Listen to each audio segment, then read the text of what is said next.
Jag vill hälsa alla välkomna. Jag heter då Erik Jonsson och är representant för Styrelseveckan i Stockholm och Uppsala. Och ni bevittnar idag ett evenemang arrangerat under Styrelseveckan 2021, allt online, 12 event under hela veckan. Och idag så kommer vi att få möta ett gäng entreprenörer och våra värdar Base 10 och Ahlstrand är inte Ahlstrand, de heter Agenda. Fy! Agenda advokatbyrå, de har bytt namn. Och jag släpper då på ordet till Kristofer som får presentera våra gäster i dagens lunchmöte. So welcome everybody. My name is Eric Johnson. I'm representative of Styrelseveckan Uppsala, Stockholm.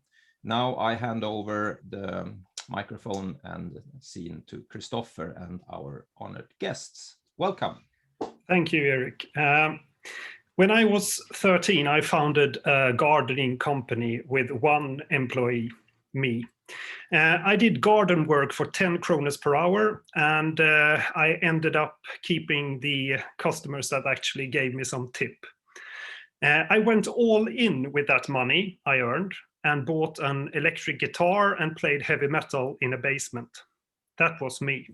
In comparison, when Walerud was 14, she co-founded Volumental with a mission to make retail more efficient and personalized through 3D scanning and artificial intelligence. That was Caroline. She's now also a partner at Walerud Ventures. Walerud Ventures joins pre-seed and seed stage companies. And from that platform, she sees and evaluates many growth stage startups. She will tell you more about their work later on. Our other rock star today is Christine Ahlstrand. Christine engaged early in different types of volunteer projects. She also co-founded sustainable leadership events held yearly, one of the larger volunteer events set up for the Hunger Project in Sweden at that time. After uni, she worked 4 years as investment banker at Morgan Stanley in London, and then she joined Standout Capital in Stockholm. Standout is a growth capital firm looking to partner with entrepreneurs in fast-growing Nordic technology companies. In my engagements, I interact with the startup scene in Uppsala on a daily basis. One of the frequent questions, now as several of the early startup initiatives have taken flight, and they actually are growing fast, hooray, is that how should they plan the growth in the best possible way going forward? To grow smart, maximize growth, but at the same time minimize the dilution of the founders. Many startups are just here and now, and they are a bit worried that they plan the future in a suboptimal way. To address this issue more broadly, we are here today. I just want you to know that just feel free to ask questions in the chat, and Eric will moderate that and maybe do some wave a bit, and I'll see, and we can take questions along the way, or we'll do a summary and a question and answer in the end. So, dear panel, to start, everything starts with a team. So could you say something regarding the size and diversity and the sort of foundation of a team? Maybe Caroline could start. Yeah, sure. Thanks. It's great to be here. Just one thing. I was 14 when I started a sourdough bread bakery, which I guess is quite similar to your thing, Kristofer. Volumental didn't start until when I was 22. So a bit later. It's been okay, I feel a little bit less sort of underdog in there. Yeah. Okay, so about team, I think the most important thing is that you start with at least the core components within your founding group of all the things you'll need later. So someone who's great at communication and keeping this glue for the team, and also communicating to new people to get them excited, both as customers and as investors and as recruitments. And then, of course, someone who's good at actually building the product, and someone who has that product vision and understanding of the specific customer. I think that, of course, like, you might have your own wonderful idea, but in general, it's better to have someone else to lean on. It's pretty tough starting a company. So try to find at least like one other person, and you two might combine all those aspects. I see a lot of startups that are just sort of business founders, and they're looking for a CTO. And I think it's probably easier to find them if you're willing to make them an equal co-founder with similar percentage stakes in the company and such. And also to make them stay longer. And then there's tech people who go looking for a business co-founder, and there I suggest the same thing, where you want an equal partnership within those skill sets. Thanks a lot, Christine. Yeah, hi, great to be here as well, and really impressed by both yours, Kristofer's, and Caroline's, of course, entrepreneurship track record. I mean, I see the team from a professional standpoint in a bit of a different way, where the team is pretty much not matured, but it has grown a bit bigger than in its initial phases. But what I see is that even though we invest then in later stage companies, but in companies that have been rather bootstrapped in their growth journey. So very many situations where the entrepreneur is still in the company and is a spider in the web, or is connected to all kind of questions and the responsibilities in the company. Where I think it is good when you find teams that you have actually tried to divide and conquer pretty early, so that you don't have one person that is involved in all aspects of the companies throughout your growth, so that you leverage the people in your team, basically. Yeah. Thanks a lot for that wise words. I have myself, when I go back, I see that I've basically founded every company, maybe it's 10 companies or something, together with someone else. But I think that's says a lot about me being a team player rather than a lone wolf guy. But it has been, I mean, the downsides and when the hard times comes, it's easier to share the burden. And that's, I think I would have just laid down and cried if I was alone in those on those occasions. I think maybe I cried anyway, but yeah. So I just want to tap into one thing briefly, is that I see an increasing amount of soft money available for startups. Soft money is like free money, for instance, from Almi or Vinnova,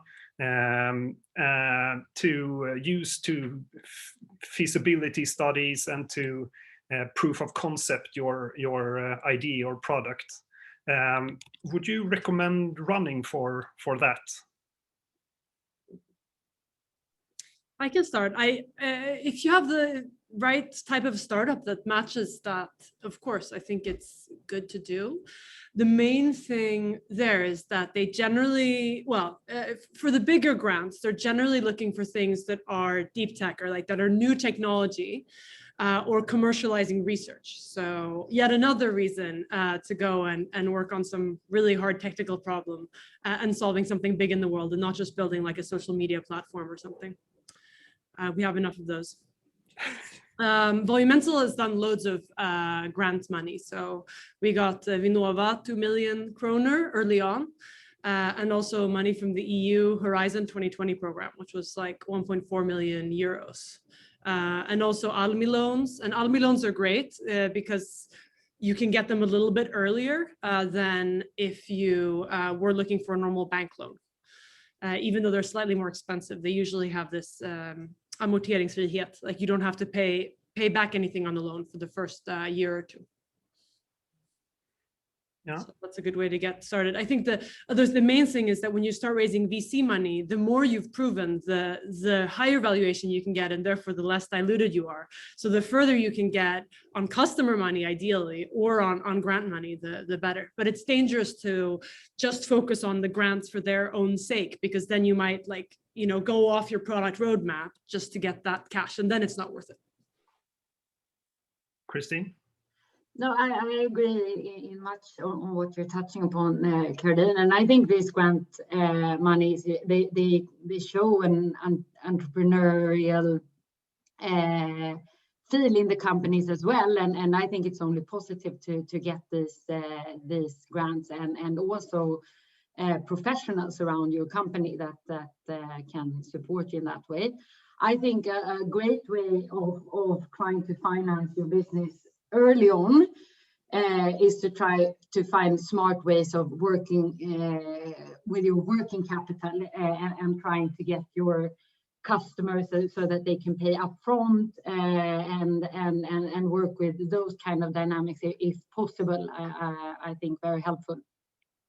I mean, you have also a couple of SaaS at least lenders that you could also get help from early on, which will help you with the dilution aspect. And I guess we have only seen the start of these companies trying to pop up. Yeah, I agree with everything you say, and I just also want to state that I've seen some companies that actually divert from the roadmap when they just try to find new grants and new soft money. And you can actually see a couple of entrepreneurs that has built maybe 3 or 4 companies, and they all die after 4 years when they've run out of soft money, and they start up with a new idea, getting soft money. So be aware of not sort of get trapped into that loop. And it could also mean quite some bureaucracy to get money from EU and public sources. So try not to dig yourself down into a deep well of administration on that. So the main thing, get yourself a to-do list on what soft money is available and what could apply to your startup. Yeah. Okay, now we're coming into a very interesting thing, is that what should you think of when you choose your investor? Because I mean, the investor have to choose the startup, but the startup and the founder and the entrepreneurs needs to choose the investor as well. What is a good match, and what is it to look for? Yeah, and Christine maybe. Yeah. Now I think especially early on, but at any stage, basically, I think it's super important that you have an investor that you could get something else than money from, so that you could get the right sort of experience and support from your investor. And I think I'm at least a firm believer in that there are no longer the investors that it's not only the investors that select investments, but rather the entrepreneurs who select their investors. So I think it's super important that you find an investor that can support you in knowledge and experience or network or something broader than just money. I think it's also important to understand, for if you're in the traditional VC space, that you make sure that your investor can follow you on subsequent rounds, so that you're not stuck in something or that you need to go even broader. And yeah, those are probably the key points that I had. Yeah, I agree. One thing to think about is that you have aligned incentives with your investor. So many VCs have funds that have a certain length. So they raise money and that money goes into a 7 or 10 year fund. And then they invest for maybe the first 5 years or something of that fund. So say that you're invested in year 5 and there's only then 5 years left. That means that they need their money back within 5 years.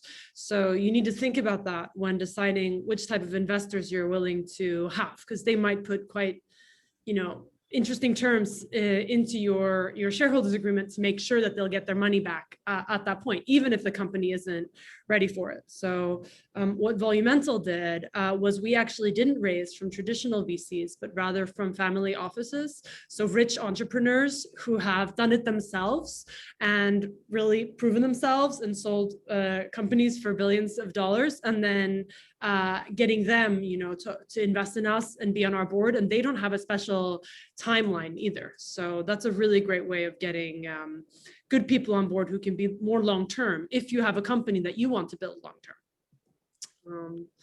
So that's something to look at. I agree also with you also on the alignment of the probably where the company wants to be in a couple of years down. Yeah. Because if you have, we have basically a risk return type of profile where we need to do 3x on all of our investments, whilst like many traditional VC players they need to make the whole fund on one investment. Mm-hmm. And can your company, or do you want your company to become that, or so that you're aligned also with like the return, not only the time horizon, but also the return profile that the investor has. Yeah, exactly. And generally just being really clear on what you want to do and checking what the VC wants to do before you sign, because otherwise you might get into situations where they were planning to build something in a very different way, or they wanted to replace you as CEO and bring someone else in. And so once you're in the same, once you're an owner with a person, it's harder to get out of than owning an apartment together with someone or being married to someone. It's much harder to get out of it. So you should do a due diligence, which is at least as good as the one you would do for someone you marry. And I don't think most startups do that. They just kind of spam lots of people and hope to get responses from them. And, you should be a little bit more selective, I think, in who you reach out to and who you eventually pick. And especially... And especially in the first sort of seed round, to really build some tie some investors close to you that could help you with the sort of day-to-day issues that you run into as a new entrepreneur if you do it for the first time. And a seasoned entrepreneur have that sort of in the backbone. So that saves a lot of time. I see that I have done like 10 seed investments, and I can help with one call, 2 minutes. I could help a lot with those hurdles in the beginning. So that's really an important thing. Yeah. And the thing is, when you have your first shareholders agreement together with external investors, it's never going to get better from there. You're never going to get better terms in the next round with new investors. Only worse. It's only going to get worse. So you want to make sure that you really understand the deal terms of what you're getting into in the beginning. And there's a book I usually recommend called like Venture Deals, How to Be Smarter Than Your Lawyer and VC. And I think there's similar ones more specific to the Swedish market as well, which is just good, even if you're not like a financially or like lawyer-minded person. It's important to understand, because this is your baby, and then you're like selling a part of it to someone else and like basically signing away their future based on how you write the shareholders agreement. So it's really, really important to understand what it says and what you're actually agreeing to.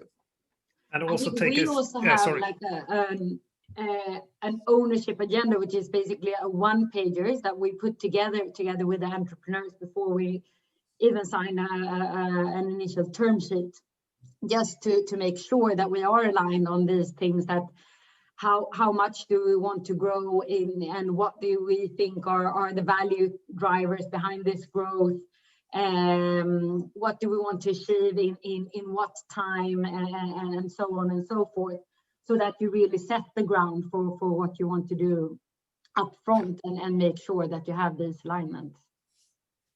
And also, I mean, do a checkup and a track record on the investor. Just lift the phone or ping someone that has worked with that firm or angel before, and just say, how did it work out? Is this a good match for me? I mean, I would answer those calls any day, anytime, because it's so important to have good matches out there between capital and entrepreneurs. I mean, that's our future. Wealth hangs on that. So if we look into the first seed round, the first time a company raises capital, what do you see regarding the valuation over time now, the past 5 years maybe? Have you seen any changes? And what is it to think, what's important to think of when you do your first seed round? Caroline? Okay, yeah. I mentioned some things already in terms of what's important to think about. I agree completely with you, Kristofer, about taking references.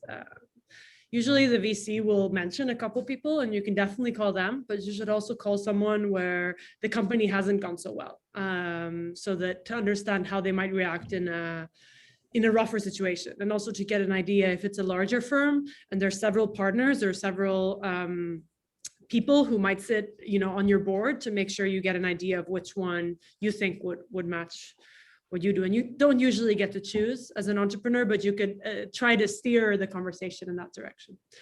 In terms of valuations, yes, I think valuations have gone up, but they're still much lower in Sweden than in the US. So it's a little bit misleading to look only at the American market and what a seed round and A round is there, and to try to translate that into Swedish terms, then you'll be disappointed. But I don't know, it depends how far you've gotten, but I mean, the valuation can be anywhere from like 5-10 million kroner up to like 40-50 million kroner, I guess, in the first round. If you're a new entrepreneur and you haven't done it before, you don't have any other money, I would say. I don't know what Christine thinks. I mean, we at Standout Capital invest in much later stages where you have different type of valuations. But I think in general for valuations, I think my view of what I have seen is that valuations on high quality companies have increased much more than the general or the big base of companies. And I think something that I see a lot is that some entrepreneurs tend to focus on single metrics to understand their valuation, whilst an investor looks at a much broader valuation scope or method, where you need to understand both first, like how big is the market potential, what is the position of the company in this market, what are the traction on the metrics and the financials. But then I mean, we look mainly at SaaS companies, where it's very common that entrepreneurs put the valuation on their company based on only an MRR, rather than looking at a broader perspective, where you look at both upsales, churn, retention, gross margins, CAC payback, and all of this, and trying to get the quality sense of the company and the potential of this company in this market. So I think it's pretty broad, and I think it's good to early on have a view on how you think that you would get valued also at a later stage. Yeah, I think one other thing on the first point Christine made, like the holistic view. One thing that you might see, and you see an article which says, oh, this company raised 20 million kroner at 100 million valuation. And then you don't actually know. There's like several things to remember to understand what that actually means. So was that pre-money or post-money valuation? And was that including like a huge options pool, which dilutes before or after the investor money comes in? Because often an options pool can be like 20% of the company. So that shifts the valuation and like how much of your company you're actually giving away quite significantly.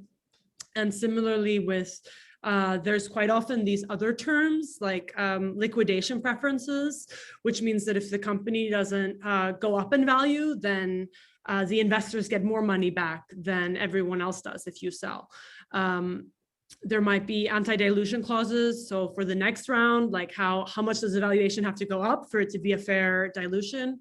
There might be warrants or options where the investor actually doesn't just buy a share at that valuation, but they also get some other like kickback further forward. So there's loads of these things. So it's really, really hard to know just from those headlines what you're actually looking at. And that's also important for the founder to think about, not just to stare at that valuation number, but to think, okay, what's included and not in this? And what's the actual percentage of my company I am giving up in the end? For what money? In terms of runway, I see some companies, they raise money and they just celebrate that, and then a year later they're out of money and they have to start the next round, and it takes so much time to raise money. I mean, it takes so much longer than you actually think to land it. So do you have any sort of gut feeling on what is a good runway when you do your first couple of rounds? For the first rounds, I mean, it's hard because generally you don't want to give up too much of your company. So I would say, with Walerud Ventures, we really want a year's runway at least. So companies that say we're going to raise now and then in 6 months we're going to raise again.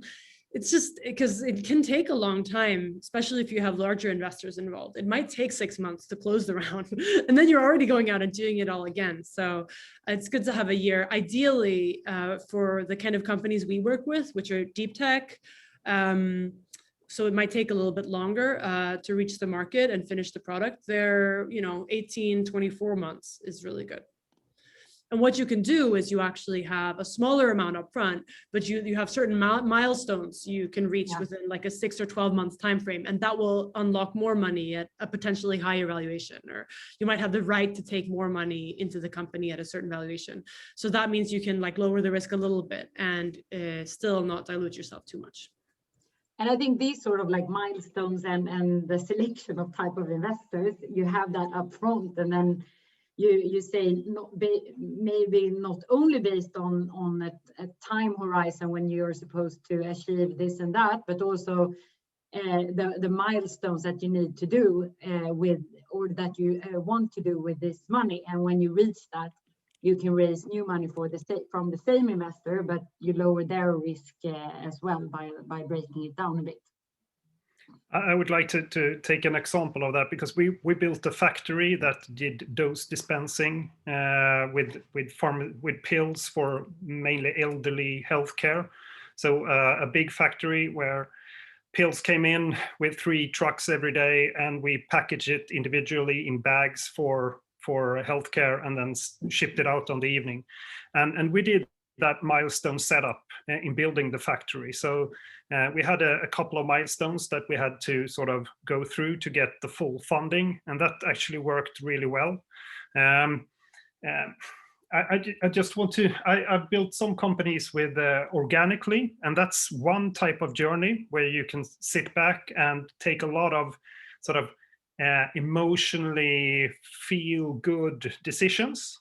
And you can ride with a bit more comfort than if you have taken on a bigger investor that wants you to follow the timeline. And we had some issues in the start with that factory, and that actually at one particular moment I was a CEO at the start, and I had a to-do list of 755 bullets. And the investor called me up during nighttime, going through these. We sat all night going through this to-do list.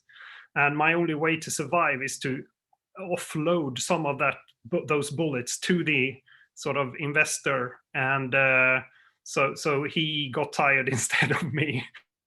And that could be quite stressful, but in the end we managed to build that factory with a quite good setup, and so I will get back to that a reference later. Eric, have you got a question maybe? We have Joachim Malmberg who might want to ask his own question. Are you ready to put your question forward, Joachim? Do you want me to describe it more? No, I was thinking when Christine said like you're selling the potential, and also Caroline said maybe you're not looking at as an investor, you're not looking at a specific metric. But I find that quite hard because I'm planning to pitch a startup pretty soon, and looking at the numbers, the value would be very low. But I put a lot of time into development and doing marketing research, and of course I want to take that into the valuation of the company as well. But I've been told you can't just look at how much money do you need to scale and how much do you want to give away. But how do you value your company at an early stage without giving away too much of your baby, as you said, Caroline? I think it's a good point also with the potential, and I guess that's what we as investor buy into, that what you're creating now will become something much more much bigger, and I think what you need to do is basically bridge us from where you are today and how you will get to the point that you want to be, and make the investor believe in that journey. And I think maybe just looking at it the other way around and on valuation is basically, okay, if you're looking at what do, for example, an investor need to do in terms of return on investing in your company. So if they invest X money, what does that need to be in 10 years to provide the return that they require? And can you believe in that you will be able to take the company from that point to that point, basically, and then you can basically backtrack also the valuation in that sort of way. Yeah, exactly what Christine said. And another thing, just in terms of when you're in that negotiation process, if you have 2 or 3 investors who want in, and you only have space for a few of them, one of them, that's what really, that's when you can set the terms. So that's the best way to make sure that you get a fair valuation, because the market sets it. If you only have one counterpart, the investor will feel that and try lowering. And the other thing is what I mentioned before around all these terms that actually change the share price and the valuation. Make sure to understand those so that you don't get outclassed in the dribbling game of negotiations. Because I've seen several things can happen, like, all of a sudden the conversion between euro and SEK is fixed, and before it was something else and it was higher. So that way lower the valuation, or something around like the options package and where that ends up. And it just, and slowly but surely your valuation that you thought you'd agreed with has like been whittled down. So that's another tip as well, to really look at those terms and have a good lawyer on your side. Don't just trust that they have a lawyer, so it'll be fine.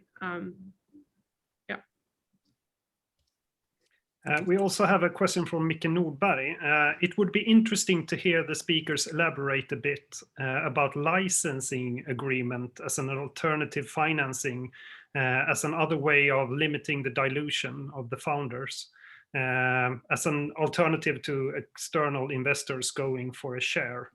I mean, the best money is customer money. So any way for you to have real customers pay you as early as possible to build your product and for actually using your product, that's the best money. And licensing is one way of doing that.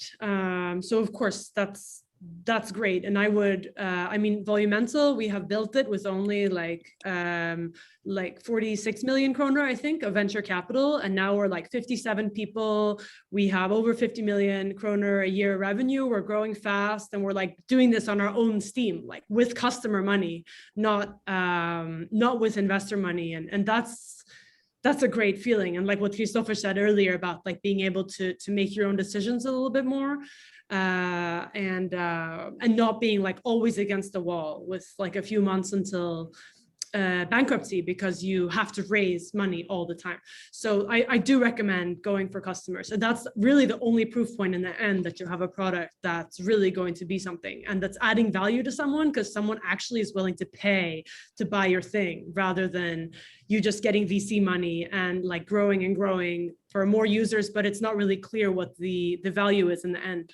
Maybe there's like an advertising play in the end, but it's not really clear. I mean, it's in my opinion more exciting to build something that people really, really want, so they're willing to pay for it. I think a company that has a great cash flow and organic growth is even more interesting for Standout Capital, Christine, isn't it? Like that. Yeah, and I mean the type of model that Caroline is explaining as well, where you have a very attractive type of working capital mechanism where you get paid up front, and then if you can delay also your payments, but especially this model where you get paid up front for the work that you will do, and if that is also scalable with a company, it's super attractive company, I would say. I would like to stay a bit on the seed level and just warn a bit to go for a too high valuation on your startup, because then you have to live up to that evaluation going forward, and it could be quite hard to go backwards in your next round, so that you set your valuation on 30 million kronor and you're a bit sort of you have your self-confidence really high and go all in that, and then it didn't really turn out what you as you thought, and then you have to do your second seed round maybe on a lower valuation, and that's not a good track record. So be careful about going in too high with your first evaluations. Do you maybe agree with me on that? Yeah. And I think we invest usually in companies that haven't done that much professional investing before, but growing rather bootstrap. But we've seen a couple of cases where you have companies that taken in also very small amount of money to rather high valuations, which is easier to take in small amount of money at a high valuation than a larger. And it's never fun to degrade your valuation or to lower your valuation if you need to take in more money at a later stage. We've got another question from Rafi and Eric. Is crowdfunding dead? We did a crowdfunding campaign in Volumental in the beginning. It was successful. I think we aimed for $20,000 and we got 27,000 or something. I don't think crowdfunding is dead. I hope it's not, because it's a great way to get money from your customers up front. And again, get that proof point that your customers actually want what you're going to build, rather than just getting like having a beautiful PowerPoint deck and not having a product that people use. So I think that's great. And it's also a great way to get lots of ambassadors for your product and your company and get them excited, and like it's great word of mouth. So especially for consumer products, I recommend crowdfunding. But you're right, I haven't seen as many campaigns like that happening lately. That it hasn't been as much in my newsfeed, at least. Christine, do you want to add? No, I don't have anything to add on that. So just to get a picture, what's the ultimate sort of setup after a bigger round? How much diluted are the founders, and what would you like to see as an investor? How many percent should the founders have left after a bigger round? Caroline, maybe? Yeah, it's so hard to say. It really depends on the company. But one thing we see sometimes, and we, as mentioned, we really speak to early stage companies, is that they already have a slightly messed up term sheet, maybe because they've been around for a very long time and trying to find their path. And now they've found it and they're about to scale, but maybe they've had a couple of rounds, or they had an incubator who took a very large chunk. And that I think that really hurts the company long term, because then you're already like kind of when you're a new company, in a lot of ways, you've already lost maybe 30, 40, 50% of the company. And in those cases, I think that like if things have really been bad for the company for a while, it's nice if the investors can sell back their shares to the founders for like 1 krona a share or something, just to like, if they don't think they're going to make money off this, just get out of the picture and let the founders do their thing. But in general, I mean, in the more clear-cut case, which is that you found the company, you do a seed round within maybe 6 months, or pre-seed or seed in 6 months to a year, and then you do another round a year later, which is like a Series A or something. I mean, ideally, the founders after that round still own like over 50% of the company. So you'd only lose like maybe between 15 and 30% of the company per round. Great. We also meet a lot of companies that might have these like family and friends rounds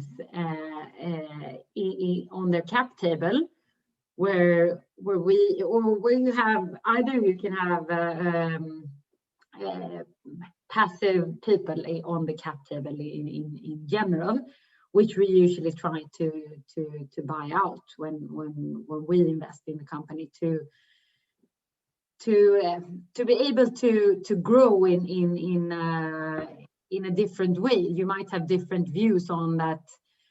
Yeah, I'm happy with just growing this percentage per year, and I will get my cash flow of this every year. But and then you don't really dare to take risk on accelerating growth or growing in the way that the company actually could. And that is also hinder of growth. So we see that as a value driver in how we invest actually. So both making the cap table more optimal for the growth journey that you want to do next. And I think that's an important mechanism as well to buy out maybe an angel or two in an A or B round, so that they could reinvest in new startups. There's a lot of sort of people that exited that phones me up and says, Kristofer, do you have any great ventures to jump on, any great startups? And I said, yes, of course, there are plenty over here in Uppsala, come and have a look. But they want to go in later, and they want to, so we really need more angels and early stage investors as well to take the really good initiatives further. And we actually have a project now with Connect Uppsala to bring angels from all of Europe to Uppsala virtually to look at the companies, because there are some companies underfunded in Uppsala right now. We have a question from Patrick. So how much does the valuation need to increase to make the investor and the first round happy? And I think we got a little bit that answer to say that after a bigger round, the founder should have at least somewhere 50% left, and maybe per round you could lose 20-25%. But I met with the startup just a couple of weeks ago, and there were 7 founders and nobody was really 100% engaged. And that's hard to raise capital when you have a setup like that. So I tried to say that, could you please sort of clear the cap table and clean it up a bit? Then you can have a much bigger chance of going forward. Yeah. Yeah, and there's no answer to this, and hopefully you have a good relationship with your first investors so that they understand where the company's at, and they aren't shocked by the low valuation or the progress you've made, but rather that you work together. But I mean, ideally, I guess the valuation should at least double for every round, something like that. But I mean, more is better. Most investors, they want like a Kristin mentioned that they have a different model, but many investors in the early stages are like all or nothing. So they want like 1000x on one company, and then they the companies they don't think will reach that, they say, well, we won't like focus on those anymore. Yeah, I want to mention one other thing just regarding like the early stage. So I mentioned how some incubators take like a chunk of the company, but I think most of them really, they add so much value. And it's I don't want to scare people away from going to like their university's innovation center or the innovation centers around the big clusters in cities. Those are actually often free for the startups, or they take a small percent, but you get so much back in terms of coaching. Also, you actually have to be at an incubator some of the time to be able to apply for like the grants that we talked about before. And it gets like you with this network with investors and customers and such. So I really recommend being part of those networks and not going it all on your own, but getting some help. And that's also a quality mark to be accepted to a program like that. And they also have different funds connected to them. For instance, Sting has Propel and UIC has Linnea Capital that you can tap into quite nice money as well. Okay, I just want to pick up one thing that I think Caroline was mentioning, is that when you deal with a bigger sort of VC or capital fund, they are really talented in sort of tweaking the term sheets and making you pay, basically. They are extremely good at that, and finding your soft spot and maybe putting you into a situation where you are losing money 1 week just so that you have to do another round quickly, and that will dilute you. And so I've actually have an experience of being diluted really hard. And at one point we said that it's not interesting for us to actually be a part of this anymore. And we were the foundation of the company. So if we left, a lot of things would have just fallen apart. So what we did then was adding a new term sheet to our agreement, where we said that if the company will be sold at this valuation, we will get a kickback like this. And that was a quite easy win-win for all parties. We had a rainbow or a treasure at the rainbow to work towards. So it's always possible to negotiate a little bit. So don't bleed out, and that at some point you could feel really hopeless, but usually you have some upper side that you could use, some kind of thing on your side to use and that comes sort of that brings us into the next topic, is that to have good advisors and a good board. Do you think it's important to put up a professional board as quickly as possible, or when do you sort of take external people on your board? I can start. It's a tricky one. Usually shareholders agreements ask for each of the large owners to have a representative on the board. So sometimes you can't get them to put an external advisor or expert on the board. So, and in those cases, then maybe the board becomes more of like a control function, and then the strategy discussions happen somewhere else, like either in the management team of the company, or what we did at Volumental, which has been really great, is that we've actually, maybe 3 years ago now, we got an advisory board. So Volumental sells, we do 3D scanning and AI to help people get perfect fit products. And then we started with footwear. So we have a person who's been an executive for a long time at Nike and now is on the board of Brooks. And then someone who's a really sharp e-commerce investor, a guy who was at Nike, built up Nike in China and then built up Tesla in Europe. And then a person who is head of omnichannel at Google Europe. So working with all of Google's largest customers in this market. And that combination was just amazing. And it was actually almost a good thing that they weren't our board, because then we could just focus on like the juicy strategy questions we wanted them for. And then what we actually did then is we took one of the people from the advisory board and have put them as a board observer, so that there's some linkage between, and well, before COVID, we wanted to do more events together and such as well. So that's the way we've done it. And in the other companies that we work with through Walerud Ventures, it's a mix, and the best is when you get an investor who will, accept putting a real expert on the board, and then you can still have a close connection with the owner, but you're sure to get that high strategic advice to actually bring the company forward as much as possible on the board. Christine?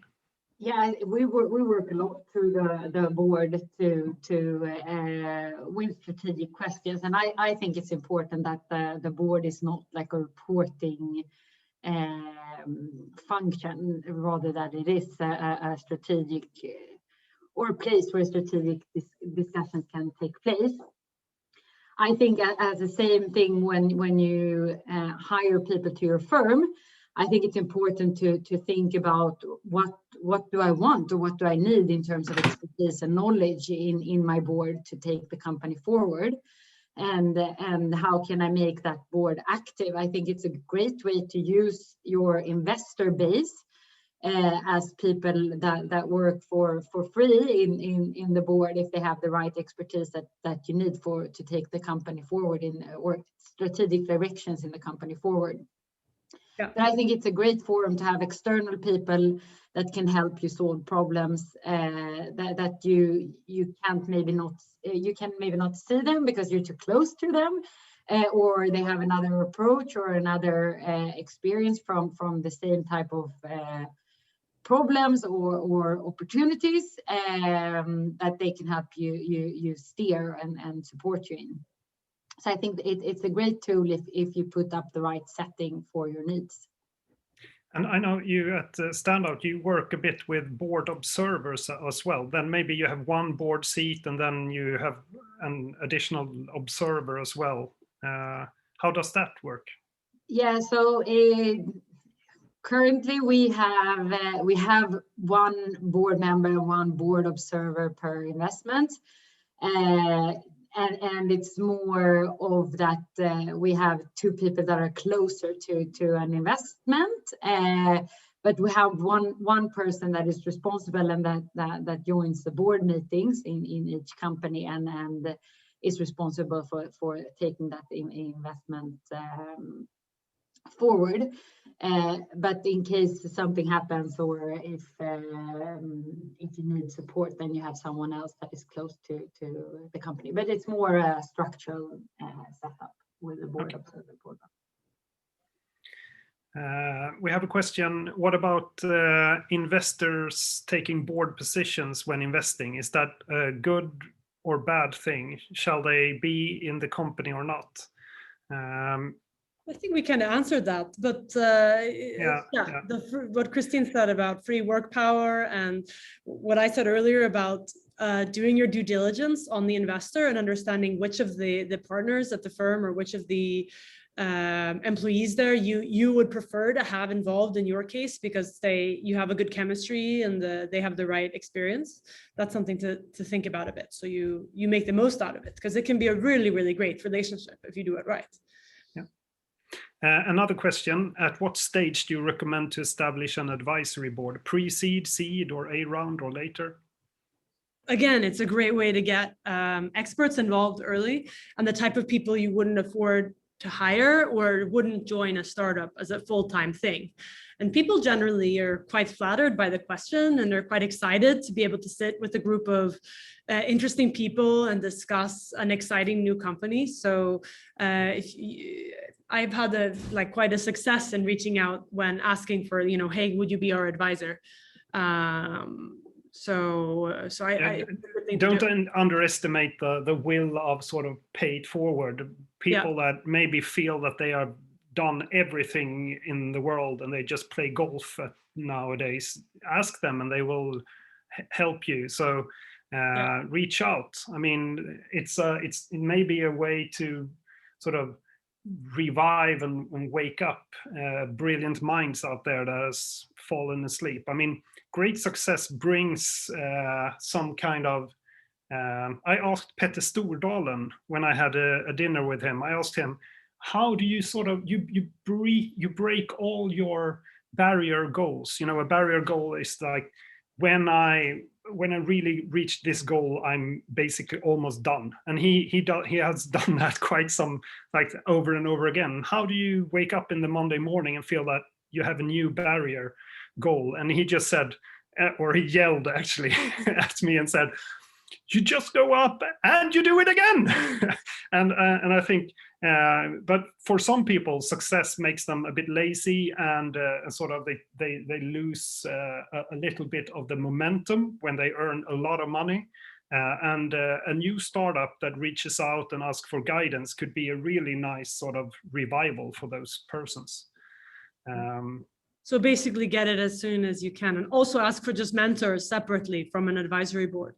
Because that's also a two-way street where someone who's later on in their career and have really done it, they might not understand what us millennials are thinking and doing, and it can be a really good two-way interaction as well. So yeah, the question I think was when, and I mean, for Volumental, I guess it was year 5 or so of our journey. But when we did it, I was like, wow, we should have done this year 1 or 2, as soon as we knew which direction we were going. So we knew which markets we actually wanted to learn more about. I've also had great sort of experiences on having personal mentors. And I don't think really they have seen themselves like mentors, but someone that I sit down with and just chat, and they ask the right questions. You know, someone that has these Nestor sort of ability to just ask the right question in the right moment to get yourself sort of, you just, aha. So you often you have a lot of answers in you, but so get a mentor on a personal level, but also on a company level. And then I think it's, I mean, if you really find someone that can contribute to your company, just try to find out what's in it for him or her. And just don't throw money at them if they don't want it. Maybe they could put in a lot of time and energy and open up their networks for free. And then you can always say that I will pay this back later to another startup in the future. Yeah. Let's see, Jacob has a question. I had an idea to invest in a consultancy company with a turnover about 20 million without profit for many years, and now growth outlook. Without any substantial value, no cash, no IP, could you help me to think how to evaluate such business? My idea would be to try to help them make product and scale. That's quite interesting. There's a lot of consultancy firms out there. Do you ever look into them, or do you just leave them somewhere behind? It's really tricky going from the lure of like getting paid by the hour and having that stability to producing something that you might have to invest a year of time before you get cash back. But if it's the right team, but I would suggest you would try to come up with an idea with them before investing, so that you know where you're going together, rather than if you do all that brainstorming after the investment, then it might turn out you'll have very different ideas and it's not a great partnership. There's also very different type of consultancy companies. We have one IT consultancy company in our portfolio called Excited, which we listed this fall or last fall, which has been a great success. I mean, I think it's very interesting to look also at consultancy companies and not only product and product-based companies, but you need to be unique in your consultancy company in the same way that you need to be unique in a product company. So you need to understand the business and why this company is unique, because you also have the risk of individuals a different way than you have it perhaps in a product company, and also a bit harder to scale usually, depending on how your focus is. Great. I think it's time to sum up a bit, and I just want to thank you, Caroline and Christine, a lot for your time and for your engagement here today. When I get these questions in the future, I will just point to this video that has been recorded now.